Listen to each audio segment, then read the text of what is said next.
I have a secret for you. Being a good speaker does not equal results and sales from the stage. That belief system, that one belief system, is what held me back for 4 years from taking the action that I needed, from hiring a coach and getting results. I spoke on more stages, I positioned myself with industry leaders, I consistently told what a great speaker I was, and yet the sales were either inconsistent or non-existent. When I finally decided to take action and hire my speaking coach, I engaged in her methodology and I saw consistent results. I began converting my audience every single time that I spoke. And it became fun, it became exciting, and I began to play a little bit with it, introducing some of my own methodology into hers. And I learned the exact formula that allows speakers to step on the stage, sell with confidence, sell from the heart, and make sales every single time they speak. When I introduced this methodology into my own speaking business, I began to convert, I began to make sales, I began to get booked on more stages simply by showing up. And one of the coolest parts is I actually began to get paid speaking opportunities simply by standing on the stage and speaking, doing what it is that I already love to do. Eventually, other speakers began to come up to me and ask me what I was doing. What I found is that so many entrepreneurs are held back by that one myth that being a good speaker is what will get them results. They speak on more stages, they show up to more events, and time passes without getting any results. They get told that they're a great speaker and they hold on to that belief, believing that eventually results will come. They pay more to speak at more events. They try to elevate their authority by speaking on the same stages as some industry leaders. And speaking begins to destroy their business. They feel defeated, they feel overwhelmed, and they feel like they're ready to just give up on the idea that speaking can be a lucrative strategy in their business. Now, if this sounds like you, you're not alone. And I'm going to show you the exact tools and structure that I teach within the Ultimate Speaker's Blueprint. It's with this exact blueprint that speakers have been able to structure their talk so that they step on the stage feeling confident and ready to engage with their audience. They know that every single time they open their mouth on that stage, their audience is going to be leaning in, they're going to be generating connection, clarity, and conversion. And on top of that, they're going to be building a business they love while creating the ultimate, in my opinion, time freedom. The time to live the life that you truly desire. So let's dive right in. The first tip that I want to share with you in order to monetize your talk and begin to step on that stage with confidence that you're going to make sales is that you need to know what it is that you are selling. Now, I know this sounds super simplistic, but the amount of times I work with speakers who go in and they just unload a bunch of information onto their audience without any clarity, without any intention, is mind-blowing. Okay?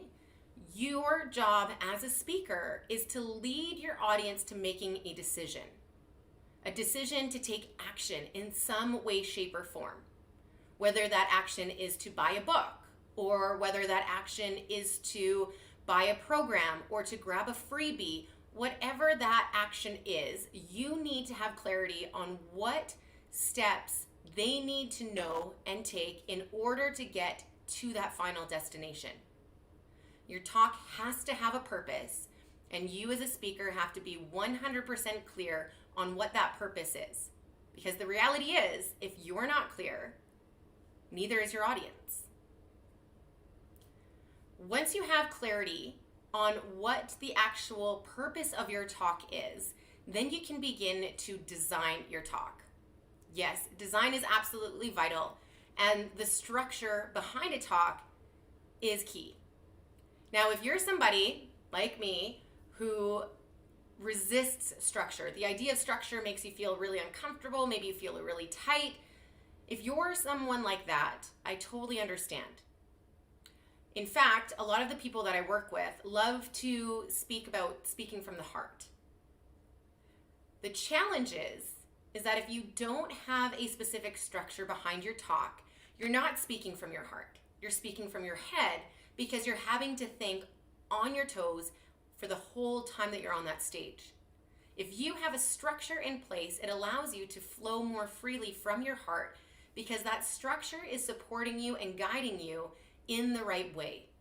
It allows you to actually relax and lean in. If you make mistakes, it's not a big deal because you have a strategy in place. So what is that actual strategy? Well, we're going to break it into 3 specific parts. There's the connection piece, there's the clarity piece, and then there's the conversion piece. The first part is the connection piece. This is the beginning of your talk, and it's just as important, if not the most important element of your whole talk structure.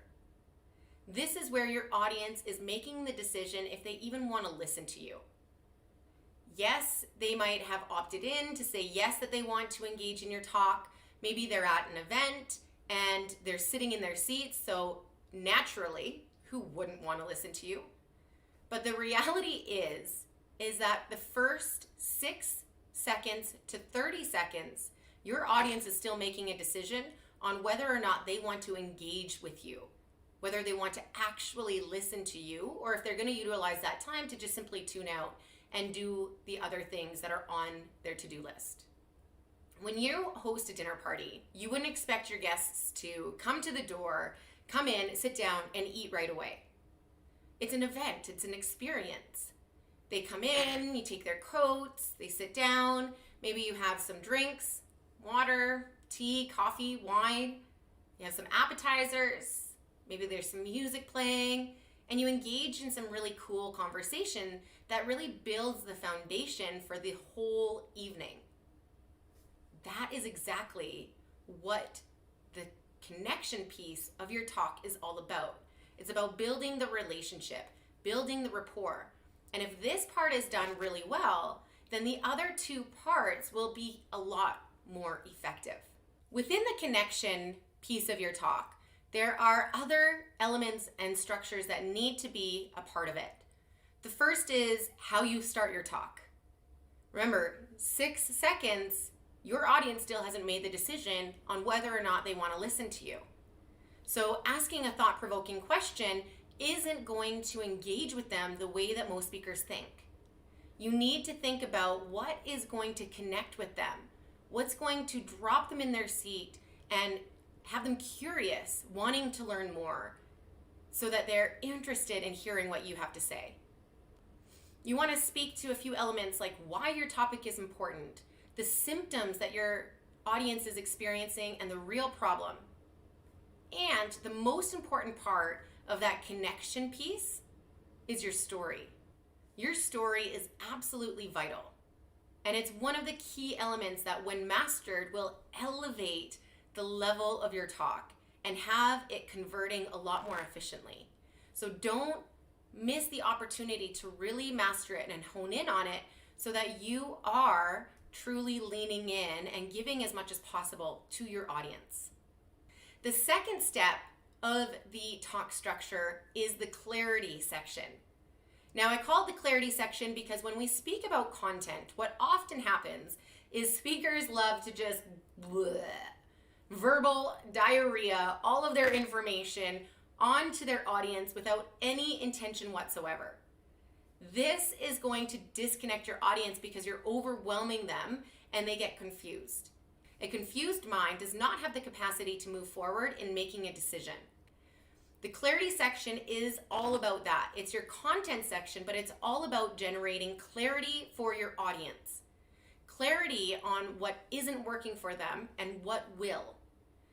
A lot of people make the mistake on going really wide with their content. Like I mentioned, that verbal diarrhea. They go really wide with their content instead of going deep.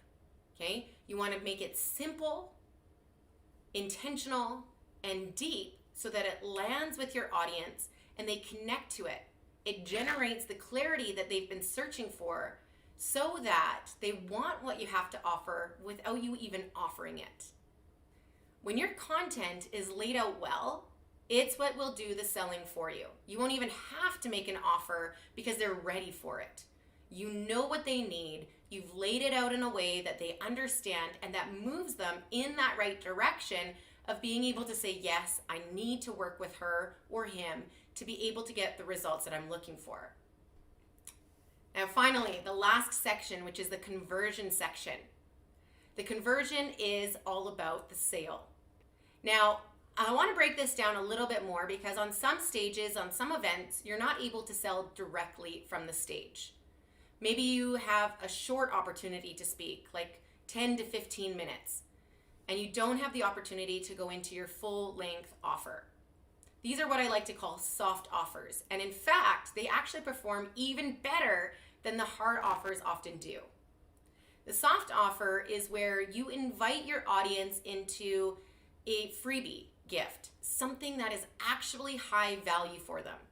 Okay? Don't just throw together a freebie that you think they're going to enjoy. Give them something that actually solves a small problem for them and gets them some kind of result and win. Give to your audience as much as possible, and you will be amazed at the results that it creates. So the soft offer obviously is something that you can do in a lot less time and with a lot less structure and strategy behind it. The soft offer is most effective when your connection section and your clarity section are done well, because then it's a no-brainer to your audience to say, yes, I want to grab what she's offering. I want to take part in that value offer that she's giving, and I want to lean in to learn more about how she can support me. The second type of conversion is what I like to call the hard offer. Now, these are things for like your core program, the larger investments that somebody would make with you to begin working to solving that larger problem that they're experiencing. I don't recommend making a hard offer in any speaking unless you have a full duration of talk time available. 45 minutes to 60 minutes you'll need, because your offer alone should take about 15 minutes to go through. There's a step-by-step strategy that you need to follow that will allow you to engage in the heart-centered space, that will engage in human psychology strategies to ensure that you are supporting your audience every step of the way, so that making that decision to say yes is a whole lot easier. Now, if you're ready to take that next step and you're ready to begin converting from the stage every single time that you speak, I invite you to join the Ultimate Speakers Bundle. This is a low-cost offer that will give you everything that you need to begin seeing success as a speaker and grow your business from the stage. Click the link below and join right now, because this is a brand new program and is offered at a special discount only for a short time. So make sure you grab the link below and begin to implement these tools and begin to see the results coming in.